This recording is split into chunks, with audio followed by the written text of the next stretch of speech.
Hello friends, welcome you all. आज मैं आपके लिए जो वीडियो लेकर आ रहा हूँ, देखिए बात करेंगे मार्केट करेक्शन की। देखिए मार्केट करेक्शन होता है, जिस तरीके से रैलीज मार्केट में आपको देखने को मिलती है, ठीक उसी तरीके से मार्केट में करेक्शंस का भी टाइम होता है और वो बहुत ज़रूरी है। हेल्दी करेक्शन जब होती हैं तो वो मार्केट को, स्टॉक को और नई ऊंचाइयों पे लेके आती है। इसीलिए मैं कहूँगा कि मार्केट में करेक्शन इम्पॉर्टेंट है। और करेक्शन में अब आपके मन में क्वेश्चन होगा, देखिए जब करेक्शन होता है और एक आध दिन करेक्शन और डीप हो जाए तो थोड़ा पैनिक की सिचुएशन आ जाती है। लेकिन वहाँ पे ध्यान देने वाली बात, बहुत इंपॉर्टेंट बात, वहाँ पे सबसे इंपॉर्टेंट बात आती है कि किन स्टॉक्स के ऊपर फोकस किया जाए। देखिए इसीलिए आपको हम बार बार कहते हैं कि मार्केट में हमेशा रिस्क मैनेजमेंट को प्रायोरिटी देना है। मार्केट में करेक्शन आती रहती है और मार्केट काफ़ी डायनेमिक होती है, इसलिए रिस्क मैनेजमेंट को हमेशा प्रायोरिटी पे रखना होता है। तो बार बार हम बात करते हैं, लेकिन जैसे कि भी करेक्शन का टाइम है, करेक्शन चल रही है, तो उस टाइम पे कहाँ पे किन चीज़ों पे फोकस करना है उनको ध्यान से देखेंगे, समझेंगे। दो एग्जांपल्स आपके लिए लेंगे। और आगे बढ़ने से पहले मैं आपको बता दूं, अगर आपने अब तक चैनल को सब्सक्राइब नहीं किया तो जल्दी से सब्सक्राइब कर ले, बेल आइकन को प्रेस कर ले, जिससे आपको नोटिफिकेशन आती रहेगी। और प्राइस सेक्शन सीखने के लिए आप ज्वाइन कर सकते हो मेंबरशिप ज्वाइन बटन पर क्लिक करके। प्राइस सेक्शन में रिसेंट वीडियो आपके लिए है, स्टॉक फिल्टरिंग के ऊपर, स्टॉक स्कैनिंग के ऊपर काफ़ी डिटेल में आपको समझाया गया। इसको देखिए, समझिए, बहुत कुछ इसके अंदर है। अटैक एट द रेट 200 को आप देखिए, समझिए, बहुत कुछ इसके अंदर है। लेकिन आज हम जिन स्टॉक्स का एग्जांपल लेने वाले हैं वो एक तो इंडोरामा सिंथेटिक और दूसरा उमंग डेयरीज, इन दोनों स्टॉक्स का एग्जांपल लेंगे। देखिए, और आप ध्यान से देखना इन दोनों स्टॉक्स को। देखिए मैं आपके सामने एग्जांपल्स यहाँ पे ले रहा हूँ। देखिए होता क्या है, कई बार जब मार्केट में करेक्शन होती है, जैसे कि उमंग डेयरीज को आप देख सकते हो, तो यहाँ पे क्या हुआ, एक बहुत ही बेहतरीन तरीके से चीज़ें ब्रेकआउट हुई और अब देखिए करेक्शन का टाइम चल रहा है और चीज़ें आप देखोगे कि एक हेल्दी करेक्शन है ब्रेकआउट के बाद, ये सिचुएशन। तो होता है क्या, जब मार्केट में करेक्शन होती है तो एक ब्रेकआउट होता है, उसके बाद एक एक वॉल्यूम के साथ ब्रेकआउट होता है। फिर वो जो करेक्शन है, क्या वो पुल बैक तो नहीं है, ये हमारे लिए इंपॉर्टेंट हो जाता है। और अगर वो पुल बैक होता है तो वो बहुत ही बेहतरीन आपको अपॉर्चुनिटी तैयार करके दे रहा होता है। तो करेक्शंस ही अपॉर्चुनिटीज़ की तैयारी करती है, अपॉर्चुनिटीज़ के लिए प्रिपरेशन करती है। क्योंकि जब तक वो स्टॉक बड़ी रैली वहाँ पे चल रही होगी तो आपके लिए मौका नहीं होगा फ्रेश एंट्री के लिए। तो वो करेक्शन जैसे ही रिजॉल्व होगी, आपको वो लो रिस्क की अपॉर्चुनिटी तैयार करके देगी। तो ये इंपॉर्टेंट पार्ट है। तो करेक्शन किस लिए काम आएगी, हमारे लिए पुल बैक्स का काम करेगी। और पुल बैक्स के साथ साथ आप देखोगे कि बहुत जगह पे कई स्टॉक ऐसे होते हैं उनमें हैवी करेक्शन नहीं होती है, लेकिन वहाँ पे कंसोलिडेशन फेज सा चल जाता है, क्योंकि मार्केट करेक्ट कर रही है तो बड़ी रैलीज वहाँ पे नहीं देखने को मिल रही।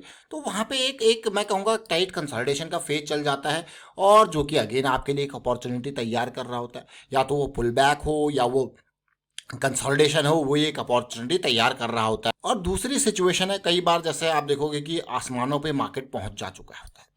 तो होता क्या है, जब आसमानों पे मार्केट पहुंच जाता है तो वो डेली के 200 एसएमए से दूर चला जाता है, वीकली पे 200 एसएमए से दूर चला जाता है, और साथ के साथ वो आवरली पे भी 200 एसएमए से काफ़ी दूर चला जाता है। तो हमें क्या चाहिए होता है वहाँ पे, हमको अपॉर्चुनिटी चाहिए होती है कि यार अगर मुझे इसमें एंट्री करना है तो करेक्शन चाहिए ही चाहिए। तो करेक्शन आती है तो कहीं ना कहीं वो किसी ना किसी टाइम फ्रेम की साइकिल्स को बदल देती है। या तो वो अगर छोटी करेक्शन होगी तो वो आवरली की बुलिश साइकिल को बियरिश में कन्वर्ट कर देगी, ठीक है। और अगर वो थोड़ा सा और डीप करेक्शन होगी तो वो डेली पे 200 एसएमए के पास प्राइस जाने लग जाएगा। जब डेली पे 200 एसएमए के पास प्राइस चल जाने लग जाएगा तो फिर आपके लिए एक अपॉर्चुनिटी, जैसी वो चीज़ें रिजॉल्व होंगी और वो मोमेंटम वापस बैक करेगा, मोमेंटम वापस आएगा, तो आपके लिए एक अपॉर्चुनिटी तैयार होती हुई आपको वहाँ पे देखने को मिलेगी। तो क्या है, करेक्शन बहुत इंपॉर्टेंट है। करेक्शन मैं कहूँगा आपके लिए और एक फ्रेश एंट्री करने के लिए बहुत इंपॉर्टेंट हो जाती है, क्योंकि वो हमें बिल्कुल लो रिस्क एरिया की तरफ स्टॉक के प्राइस को लेके आएगी, और फिर वहाँ से अपॉर्चुनिटी हम देखते हैं जाकि 200 एसएमए के इर्द गिर्द रहे, पास रहे। अब यहीं पे मैंने आपको उमंग डेयरीज का एग्जांपल दिया, वीकली पे कैसे ब्रेकआउट के बाद पुल बैक की तैयारी चल रही है वीकली चार्ट पे। एक और एग्जांपल लेंगे। अगला एग्जांपल है, देखिए, इंडोरामा सिंथेटिक। जनरली करेक्शंस आप देखते हो कि भाई स्टॉक बहुत बेहतरीन तरीके से रैली कर चुका है और इन एरियाज पे आप ब्रेकआउट के लिए प्ले करने की कोशिश करते हो और उस टाइम पे करेक्शन आ जाती है। तो वहाँ पे क्या होता है, वहाँ पे आप अपने आप को फंसा हुआ महसूस करते हो, क्योंकि आप बहुत ही आसमानों पे, ना आप वीकली पे 200 एसएमए के पास हो, ना आप डेली पे 200 एसएमए के पास हो, और ना ही आप आवरली पे 200 एसएमए की साइकिल की स्टार्टिंग पे हो। तो जब आपकी साइकिल बहुत दूर है, स्टार्ट हो नहीं रहा और वहाँ पे आप एंट्री करते हो, तो वो क्या है, वो बहुत ही डेंजरस सिचुएशन है। इसका ये मतलब नहीं वो दूर नहीं जा सकता, स्टॉक भाग सकता है, बट वो एक हाई रिस्क जोन मैं कहूँगा उसको, क्योंकि सब में वो दूरी है और उस दूरी के होते हुए फिर वहाँ पे रिस्क आपको बढ़ता हुआ देखने को मिलता है। तो ये इंपॉर्टेंट पार्ट। अब इंडोरामा सिंथेटिक देखिए वीकली पे बिल्कुल पास में बेस बना रहा है, तो यहाँ पे क्या डेली पे पॉजिटिव साइकिल स्टार्ट हो रही है। ये जस्ट एग्जाम्पल्स है आपके सामने, देखिए यहाँ पे क्या है, डेली पे जस्ट साइकिल स्टार्ट हो रही है। तो जब साइकिल जस्ट स्टार्ट हो रही है तो हमारे लिए रिस्क की कम रिस्क होता है जी। जैसे जैसे ये 54 के लेवल को पार करेगा हम यहाँ पे एंट्री करने की कोशिश करेंगे, हमारा स्टॉप लॉस ये रहेगा। ठीक है, तो ये साइकिल का स्टार्टिंग है। और इसी के ठीक ऑपोजिट जब दूरी बन जाती है और आप 86 के लेवल पे हो, 200 SMA इन रेंजेस पे होगा, तो आपके लिए एक हाई रिस्क एरिया आपको देखने को मिलेगा। तो ये इंपॉर्टेंट पार्ट है, ध्यान देने वाली बात है, सीखने वाली बात है। तो ये इंपॉर्टेंट, अभी हमने देखिए यहाँ पे होता क्या है, करेक्शंस। अब इसी को ही अगर आप छोटे टाइम फ्रेम पे बड़े टाइम फ्रेम पे देखोगे तो देखिए ये एरिया, ये 20 अक्टूबर 2020 के आसपास 19-20 रुपए का ये शेयर था, और वहाँ आप देखिए किस तरीके से साइकिल स्टार्ट हुई थी, फिर धीरे धीरे करके दूरी बनती गई, और फिर देखिए बियरिश साइकिल स्टार्ट होगी। और बियरिश साइकिल कभी भी डेली की, अगर आप थोड़ा सा लंबे टाइम का सोच रहे हो तो मैं आपको बार बार कहता हूँ कि डेली की अगर बियरिश साइकिल है तो दूर हो जाइए। फ्रेश एंट्री बिल्कुल भी नहीं करनी है बियरिश साइकिल में, क्योंकि अब बियरिश साइकिल में टाइम लेगा स्टॉक वापस बुलिश साइकिल में आते हुए। आप देख सकते हो ये 2022 का जुलाई अगस्त का टाइम है जहां से बियरिश साइकिल स्टार्ट हुई। एक साल से ज़्यादा टाइम हो गया इसको, अब जाके ये बुलिश साइकिल में वापस आया है।